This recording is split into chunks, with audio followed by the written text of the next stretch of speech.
Le thème de mon message, c'est la plénitude du Saint-Esprit pour guérir des blessures. Et je crois sincèrement que Dieu nous a donné cette grâce d'avoir son esprit aussi. Et j'aimerais commencer par une question simple, j'en ai déjà posé une, est-ce que ça va ? Enfin voilà, mais ça c'est la deuxième question. Combien de personnes portent des blessures invisibles ? Alors je ne veux pas forcément que vous me répondiez maintenant, mais dans votre tête, réfléchissez un petit peu, combien de personnes ont des blessures cachées ? Des blessures où on fait un beau sourire, mais c'est peut-être pas le sourire à l'intérieur. On fait le sourire parce que voilà, c'est de toute façon plus agréable de sourire, mais des fois c'est pas la fête. On parle toujours aussi des clowns, vous savez, c'est des fois les plus dépressifs. Ils font rire tout le monde, mais ils sont pas très heureux à l'intérieur. Et parfois on voit un sourire sur un visage, mais à l'intérieur il y a comme une douleur. Une parole qui a blessé, une trahison qui a marqué le cœur, une injustice qu'on n'a jamais comprise. Je pense qu'on peut tous et toutes se retrouver dans une certaine mesure, malheureusement, dans ce portrait. La Bible raconte l'histoire d'un homme qui a connu aussi ses blessures, ses injustices. Vous me voyez venir, c'est dans le livre de la Genèse. Là encore, ça s'éclaire un peu plus. Et on voit dans l'histoire de Joseph, forcément, Joseph qui, à l'âge de 17 ans, va vivre quelque chose qui l'a profondément marqué. Son père l'aimait, ses frères, parce que, parce qu'ils ont vu que Jacob aimait beaucoup Joseph, puis ils se disaient, il nous aime moins. Ils sont devenus jaloux et ils vont le vendre comme esclave. Ils vont user d'un subterfuge. Plus tard, il sera même accusé d'avoir violé la femme de son patron et jeté en prison. C'était MeToo avant l'heure.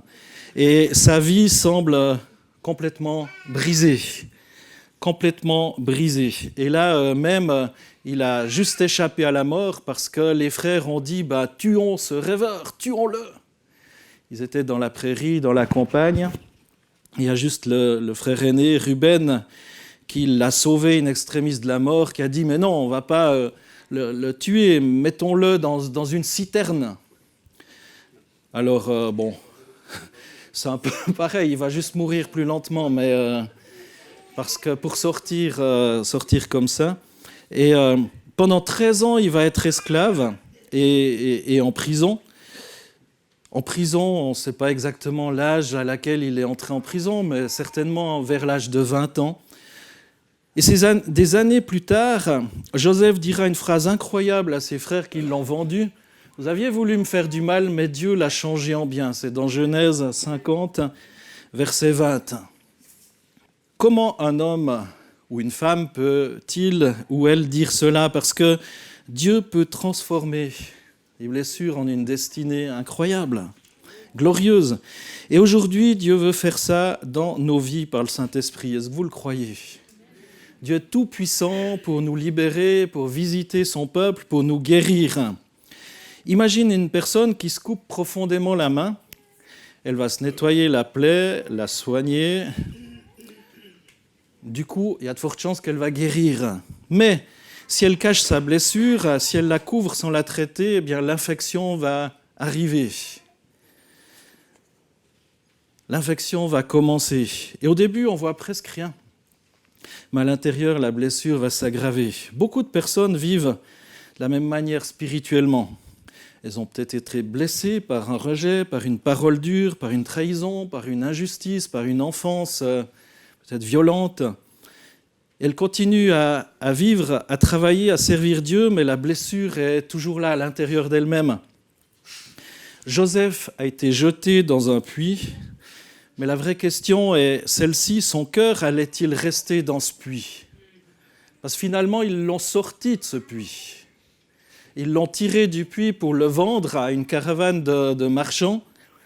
Et là encore, alors qu'il est arrivé en Égypte, on l'a encore vendu à Potiphar, qui était un homme important. Joseph a été jeté dans ce puits, mais est-ce que son cœur y est resté ? La différence dans la vie de Joseph, c'est qu'il a laissé Dieu guérir son cœur. Et c'est exactement ce que fait le Saint-Esprit. Il ne couvre pas la blessure, mais il la guérit. Est-ce que vous le croyez ? Est-ce que vous croyez au ministère du Saint-Esprit aujourd'hui dans nos vies, dans l'Église ? Moi, je crois sincèrement, dans Genèse 41, on trouve ce texte, même un païen, c'était le roi d'Égypte, le pharaon, qui va dire ceci lorsque Joseph s'est retrouvé bien des années plus tard devant lui. Il va dire « Trouverions-nous un homme aussi compétent que celui-ci en qui habite l'Esprit de Dieu ?» Vous imaginez un païen, un homme sanguinaire très certainement, le pharaon qui avait pouvoir de vie et de mort sur chaque personne. Il va dire « Le pharaon dit à Joseph, puisque Dieu t'a fait connaître toutes ces choses, il n'y a personne qui soit aussi avisé et sage que toi. Tu seras donc à la tête de mon royaume et tout mon peuple se pliera à tes ordres. Moi-même, je ne serai au-dessus de toi que par le trône. Ainsi, lui dit-il, je te mets à la tête de toute l'Égypte. » Waouh! Vous imaginez la progression, le plan de carrière, là, tu sors de tôle et hop, t'es roi d'un pays. C'est pas mal, hein? C'est pas mal comme plan de carrière. Comme quoi, il y a de l'avenir, même pour ceux qui sont en prison. Mais Dieu savait que l'humanité avait besoin d'un plus grand exemple que Joseph encore. Elle avait besoin d'une puissance parce que certaines blessures sont profondes pour être guéries seulement par la volonté humaine. Ce n'est pas possible. Il faut la présence de Dieu dans le cœur pour une guérison profonde, une guérison définitive. Et le monde moderne nous enseigne « crois en toi, développe ton estime de toi, trouve la force en toi-même ». Mais l'Évangile proclame une vérité radicalement différente. La transformation commence quand l'homme reconnaît qu'il a besoin de Dieu. Et aujourd'hui, dans certaines prédications, le langage biblique de repentance, péché, dépendance envers Dieu est parfois remplacé par un vocabulaire complètement psychologique. On n'ose plus dire le mot péché, c'est un gros mot, hein ? Et pourtant, la Bible en parle, on y reviendra tout à l'heure avec certains textes. Je suis encore dans mon introduction, elle est assez longue, mais les points seront plus courts. On parle donc de... C'est vrai que toutes ces réalités existent, mais lorsqu'elles remplacent la vérité biblique, l'Évangile perd sa puissance. L'Évangile perd sa puissance. Et le problème fondamental de l'homme est très rarement psychologique. Le problème fondamental de l'homme est spirituel. Et depuis la chute décrite dans Genèse 3, le cœur humain est séparé de Dieu.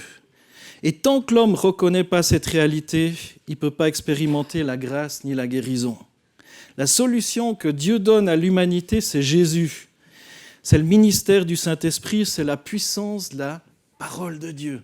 Dans Ésaïe 55, il dit « Il en sera de même de la parole que j'ai prononcée, elle ne reviendra jamais vers moi vide, sans avoir accompli ce que je désirais, sans avoir atteint le but que je lui ai fixé. » Mes amis, il y a l'Esprit de Dieu, il y a la parole de Dieu qui est là, et sa parole, nous dit Jésus, nous dit Dieu, eh bien, elle ne revient jamais à lui sans avoir produit son effet. Est-ce qu'on y croit ? Est-ce que vous y croyez ? Amen. C'est extraordinaire. Des siècles plus tard, Dieu fait quelque chose, des siècles après Joseph, Dieu fait quelque chose d'extraordinaire. Dans Acte 2, le jour de la Pentecôte, Dieu ne se contente plus de parler aux hommes, il vient habiter en eux par le Saint-Esprit. Il vient habiter en eux. Et là où l'Esprit entre, la guérison peut commencer. Mes amis, le Saint-Esprit guérit des cœurs brisés. J'en suis persuadé. Ça n'exclut pas des aides qu'on peut recevoir aussi, mais ne méprisons pas le ministère du Saint-Esprit. Les disciples sont réunis à la Pentecôte, puis soudain, un bruit comme un vent violent remplit la maison, des langues de feu apparaissent, ils sont remplis du Saint-Esprit. Pourquoi Dieu envoie son Esprit, finalement ? Ce n'est pas seulement pour des miracles, mais pour restaurer des cœurs. Pour restaurer, pour guérir. Dans Ésaïe 61, il est écrit « L'Esprit du Seigneur l'Éternel est sur moi, car l'Éternel m'a donné l'onction. Il m'a envoyé pour porter des bonnes nouvelles à ceux qui sont humiliés, pour panser ceux qui ont le cœur brisé, pour proclamer aux captifs leur libération et aux prisonniers leur élargissement, pour proclamer une année favorable de la part de l'Éternel et un jour de vengeance de notre Dieu, pour consoler tous ceux qui sont dans le deuil, pour accorder à ceux de Sion qui sont dans le deuil, pour leur donner de la splendeur au lieu de la cendre, une huile de joie au lieu du deuil, un vêtement de louange au lieu d'un esprit abattu, afin qu'on les appelle térébintes de la justice, plantation de l'Éternel, pour servir à sa splendeur. Ils rebâtiront sur d'anciennes ruines, ils relèveront d'antiques décombres, ils rénoveront des villes désertes, dévastées pendant des générations. Amen. Mes amis, est-ce que vous êtes porteurs du ministère du Saint-Esprit dans vos vies ? Je ne sais pas si vous avez vu comme commence ce texte. L'Esprit du Seigneur, l'Éternel, est sur moi, car l'Éternel m'a donné l'onction, il m'a envoyé, il t'a envoyé. Il t'a envoyé pour porter des bonnes nouvelles à ceux qui sont humiliés. Combien de personnes sont humiliées autour de nous ? Peut-être vous êtes humiliés, mais il y a cette bonne nouvelle de Jésus-Christ et on est tous des frères et sœurs avec cette onction sur nous pour penser ceux qui ont le cœur brisé, pour proclamer aux captifs leur libération.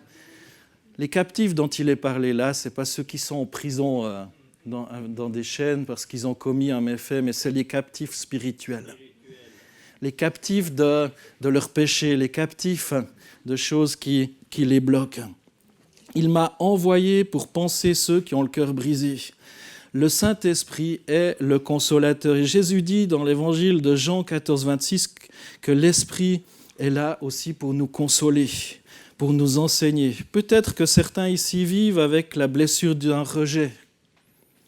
Et toute leur vie, ils sont dans cette réaction parce qu'ils ont été rejetés. Donc on va surréagir pour se faire voir. Et à chaque petit truc, on va se sentir rejeté.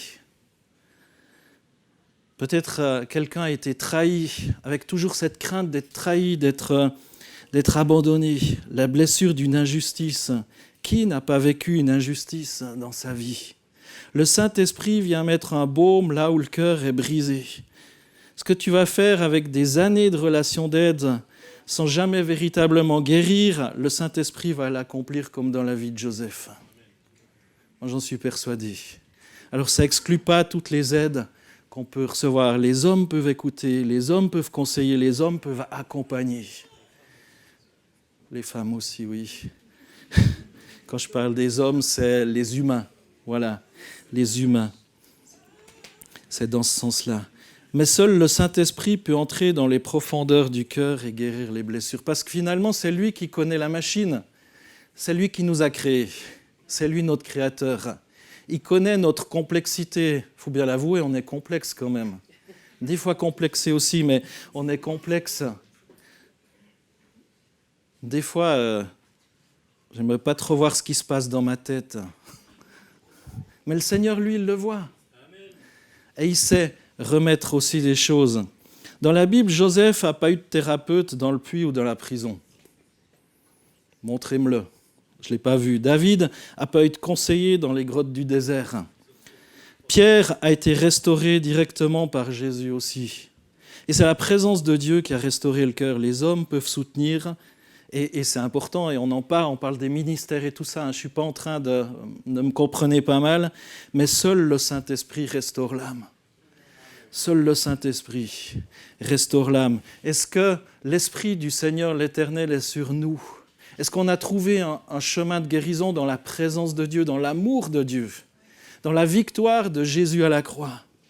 Le Saint-Esprit guérit les cœurs brisés, mais le Saint-Esprit transforme aussi les blessures en destinée, comme dans la vie de Joseph. Joseph est passé dans 3 lieux principaux, le puits. Il a juste échappé à la mort. Il savait bien que ses frères voulaient lui faire la peau.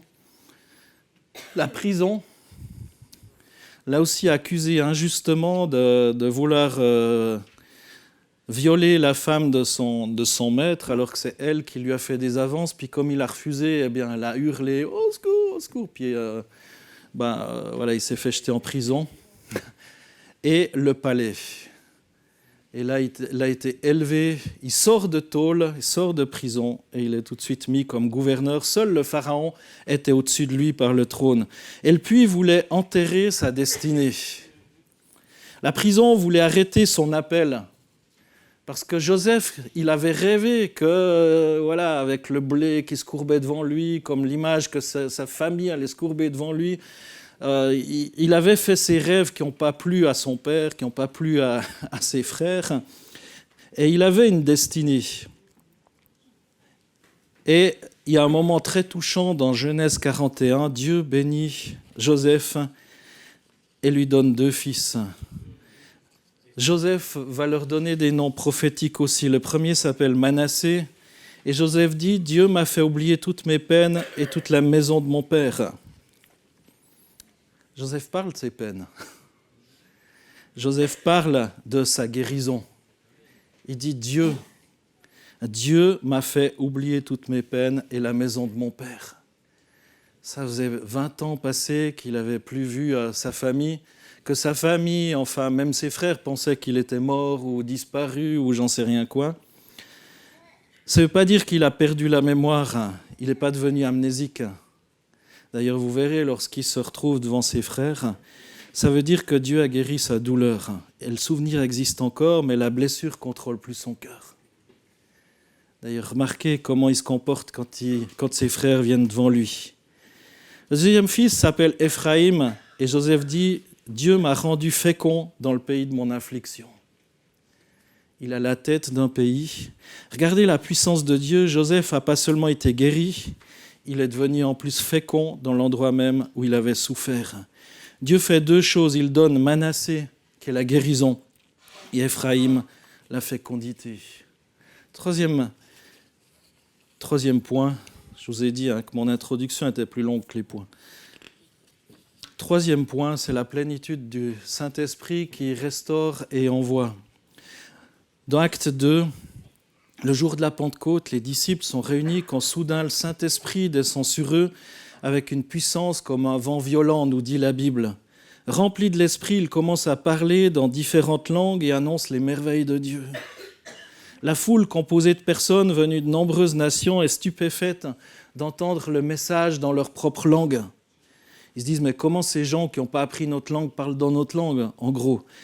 Ça serait pratique voilà. L'apôtre Pierre se lève et proclame que Jésus-Christ crucifié par les hommes a été ressuscité par Dieu et est maintenant le Seigneur et le Messie. Et touchés dans leur cœur, environ 3000 personnes se repentent, sont baptisées et reçoivent le Saint-Esprit, marquant aussi la naissance de l'Église. Vous trouvez ça dans Acte 1, Acte 2, Acte 3. À la Pentecôte, Dieu n'a pas seulement parlé à l'humanité, il est venu habiter dans l'humanité par le Saint-Esprit. Jésus est venu. Jésus a donné sa vie, Jésus a payé pour nos péchés, Jésus est remonté au ciel, mais il ne nous a pas laissés seuls, il nous a donné son esprit. Et c'est là qu'on peut lire ce texte, Acte 2, 37. Après avoir entendu tout ce message, il y a eu le Saint-Esprit qui était descendu sur eux, il y a le discours de Pierre. Après avoir entendu cela, ils eurent le cœur vivement touché et ils dirent à Pierre et aux autres apôtres, « Frères, que ferons-nous » Pierre leur dit, « Repentez-vous. » Et que chacun de vous soit baptisé au nom de Jésus-Christ pour le pardon de vos péchés, et vous recevrez le don du Saint-Esprit. Car la promesse est pour vous, pour vos enfants, et pour tous ceux qui sont au loin, en aussi grand nombre que le Seigneur notre Dieu les appellera. Et par beaucoup d'autres paroles, il rendait témoignage et les exhortait en disant « Sauvez-vous de cette génération perverse ». Verset 41, « Ceux qui acceptèrent sa parole furent baptisés, et en ce jour-là furent ajoutés environ 3000 âmes. » Il faudrait une salle plus grande. Il persévérait dans l'enseignement des apôtres, dans la communion fraternelle, dans la fraction du pain et dans les prières. La crainte s'emparait de chacun et il se faisait beaucoup de prodiges et de signes par les apôtres. Vous avez entendu ou lu, ou vous savez, ou vous connaissez, ils ont vu quelque chose d'incroyable. Il y a eu cette manifestation du Saint-Esprit comme ils n'avaient jamais vu. C'était les débuts. Ils sont touchés, il y a le discours de Pierre, Jean, qui leur raconte la parole, les disciples, qui leur racontent la parole. Et là, c'est dit, après avoir entendu ça, ils eurent le cœur vivement touché. Et ils dirent à Pierre et aux autres apôtres, « Frères, que ferons-nous » Pierre leur dit, « Repentez-vous, repentez-vous. Et que chacun de vous soit baptisé au nom de Jésus-Christ pour le pardon de vos péchés, et vous recevrez le don du Saint-Esprit. » Il n'y a pas de guérison, il n'y a pas de victoire, il n'y a pas de manifestation de Dieu sans cette repentance. Repentance, ça veut dire se détourner de son péché. C'est pas dire je suis comme ça ou c'est trop fort. Mais aujourd'hui, je choisis de me repentir de ma vie passée. Je choisis de me repentir de toutes choses qui sont contraires à la parole de Dieu. Je choisis de laisser à la croix mon péché. Il n'y a que vous qui pouvez le faire pour vous. Personne ne peut le faire à votre place. Il n'y a que vous qui pouvez le faire. Repentez-vous. Si vous ne l'avez pas fait, repentez-vous et que chacun de vous soit baptisé au nom de Jésus-Christ. C'est un ordre. C'est pas si vous voulez bien, qu'il ne vous en plaise. Non, c'est pas une adhésion à un message. Ouais, c'est sympa comme ils sont, ils chantent bien, il y a une belle ambiance, en plus on mange la raclette après. Mais c'est une repentance. Est-ce que tu es prêt à tout donner à Jésus ? Tout donner. Et après, c'est mis, il persévérait dans l'enseignement, dans la communion fraternelle, dans les prières, dans cette présence de Dieu. La communion ensemble, et c'est aussi ça l'Église, c'est persévérer ensemble. Il y a des temps de prière où on persévère ensemble. Chaque premier lundi du mois, on prie aussi sur le coup du matin, de 6h à 7h30, de midi à 13h30, le soir de 18h à 19h, et tous les lundis pratiquement, sauf pendant les vacances ou comme ça, on prie aussi.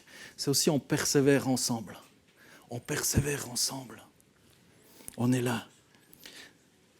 L'apôtre Pierre va déclarer « Ne vous enivrez pas de vin, ça mène à la débauche. Soyez au contraire remplis de l'esprit. Dites-vous des psaumes, des hymnes et des cantiques spirituels, chantez, célébrez de tout votre cœur les louanges du Seigneur. Remerciez constamment Dieu le Père pour tout au nom de notre Seigneur Jésus-Christ. Soyez remplis de l'esprit. » Là encore, ce n'est pas si vous voulez bien. C'est un bon conseil que je te donne, sois rempli de l'esprit. Non, c'est soyez remplis de l'esprit. C'est repentez-vous, soyez remplis de l'esprit. Pas une fois, mais continuellement. Quand l'esprit remplit une vie, les blessures deviennent des témoignages pour l'avenir et pour ceux qui nous entourent, comme Joseph. Écoutez bien ceci, Dieu gaspille jamais une blessure. Dieu n'est pas sadique. Si vous avez souffert, ce n'est pas parce que Dieu se dit « Ah tiens, lui !» au hasard. « Ah, lui, il a une tête qui ne me plaît pas, je vais le faire souffrir. » Non. Dieu n'est pas sadique. Et Dieu ne fait souffrir personne. Dieu permet aussi certaines choses et on saura lorsqu'on sera vers le Seigneur pourquoi ou pas. Ce ne sera peut-être plus une question, mais Dieu ne gaspille pas une blessure. Et Dieu n'était pas sadique envers Joseph, mais Dieu avait un plan. Dieu a permis que ce plan se réalise. Dieu ne gaspille jamais une larme. Et ce que l'ennemi pensait utiliser pour détruire le plan de Dieu, détruire Joseph, Dieu va l'utiliser pour manifester sa gloire. Alors peut-être que certains vivent aujourd'hui dans un puits de trahison, dans un puits d'injustice, dans une saison de douleur. Peut-être vous êtes dans cette situation-là aussi. Mais souvenez-vous que Joseph est passé aussi par le puits. Joseph est passé par la prison. Et finalement, Joseph a été élevé en un instant. C'était quasiment instantané. en un instant. Et au milieu de sa restauration, Dieu lui a donné Manassé et Éphraïm. La guérison, la fécondité, le Saint-Esprit encore à l'œuvre aujourd'hui. Le même Seigneur, même, je dirais même encore plus, parce qu'il y a cette effusion complète. Et la Bible dit que notre corps, nos vies sont appelées à être les temples du Saint-Esprit. Le Saint-Esprit agit encore aujourd'hui. Il guérit encore aujourd'hui, il restaure encore aujourd'hui, il relève encore aujourd'hui. Peut-être que tu portes des blessures profondes, mais écoute cette bonne nouvelle. Dieu peut restaurer, Dieu peut guérir. Dieu peut te sortir déjà de ce puits. Dieu peut te sortir de ta prison. Le Saint-Esprit est présent dans ces lieux, j'en suis persuadé. Autrement, je ne sais pas ce qu'on ferait dans ces lieux. Je ne sais pas ce que vous feriez dans ces lieux si vous ne pensez pas que Dieu est présent. Le Saint-Esprit est présent, mais est-ce que tu le crois ? Qui et que voulez-vous croire aujourd'hui ? Peut-être les circonstances qui sont très défavorables dans vos vies, peut-être vos blessures qui sont bien réelles, en se disant c'est comme ça. Ou est-ce que vous voulez croire qu'aujourd'hui encore, Dieu peut nous sortir ? Si tu as besoin de guérison intérieure, ouvre simplement ton cœur et donne tout à Jésus. Donne tout à Jésus. Dis au Seigneur, Saint-Esprit, viens toucher mon cœur, viens restaurer mes blessures, transforme ma douleur en témoignage. Et je crois que Dieu peut faire aujourd'hui ce qu'il a fait avec Joseph dans vos vies. Transformer ce que l'ennemi voulait faire de mal en bénédiction pour ta vie et pour beaucoup d'autres. Ta vie peut être une bénédiction. Tes souffrances peuvent même être une bénédiction pour d'autres. Tes souffrances peuvent être un témoignage de fidélité, de grâce, de relèvement, de persévérance. Mais la Bible nous dit « repentez-vous ». La Bible nous dit « soyez remplis du Saint-Esprit ». La Bible nous dit toutes ces choses, on ne passe pas outre. Si vous voulez cette visitation de Dieu, cette visitation du Saint-Esprit, cette plénitude du Saint-Esprit, ça passe par la repentance. Ça passe par cette soif de tout laisser à Dieu, pas juste une partie. Et de lui dire, mais Seigneur, qu'est-ce que je dois faire de ma vie ? Des années qui me restent à vivre. Comment gérer ma vie ? Comment gérer mes hobbies ? Comment gérer ma famille ? Comment gérer mes finances ? Comment gérer peut-être mon entreprise ? Comment me comporter sur ma place de travail aussi, en tant qu'employé ? Comment ? Quand la Bible dit aussi tout ce que vous faites, faites-le comme pour le Seigneur. C'est facile quand tout va bien. Quand les gens sont sympas, quand c'est des choses qu'on aime faire. Mais là encore, c'est le Saint-Esprit qui peut nous aider à faire les choses comme pour le Seigneur. Vous croyez que Joseph, quand il servait Potiphar, c'était son trip ? C'est quand même pas forcément l'endroit où il avait envie de se trouver. Quand il était vers Pharaon, il y avait certainement des contraintes aussi et ce n'était pas forcément ce qu'il voulait. Il était là comme tout ce qu'il avait souffert. Mais Joseph avait compris que tout ce qu'il faisait, il avait déjà compris l'évangile avant l'heure. Tout ce que vous faites, faites-le comme pour le Seigneur. Si Joseph, qui n'avait pas encore bénéficié de cette effusion du Saint-Esprit, comme on l'a vécu, entendu, lu à la Pentecôte, est-ce que nous, qui avons eu ce don du Saint-Esprit, lorsque Jésus est remonté, c'est bientôt Pâques, après Pâques, il y a l'Ascension, et 10 jours après, on fête Pentecôte, le don du Saint-Esprit. C'est des fêtes, on est content, c'est férié dans la plupart des cantons, mais c'est surtout aussi bien de s'en souvenir parce que, en tant que croyant, ça a une signification importante. C'est pas juste un jour férié, c'est Jésus, Dieu, le Saint-Esprit est avec moi. L'Esprit du Seigneur, l'Éternel, est sur moi, car l'Éternel m'a donné l'onction. Est-ce que vous pouvez dire avec moi, l'Esprit du Seigneur, l'Éternel est sur moi, car l'Éternel m'a donné l'onction. Il m'a envoyé pour porter de bonnes nouvelles à ceux qui sont humiliés, pour panser ceux qui ont le cœur brisé, pour proclamer aux captifs leur libération et aux prisonniers leur élargissement, pour proclamer une année favorable de la part de l'Éternel, un jour de vengeance de notre Dieu, pour consoler tous ceux qui sont dans le deuil, pour accorder à ceux de Sion qui sont dans le deuil, pour leur donner de la splendeur au lieu de la cendre, une huile de joie au lieu du deuil, un vêtement de louange au lieu d'un esprit abattu, afin qu'on les appelle térébinthe de la justice, plantation de l'Éternel pour servir à sa splendeur.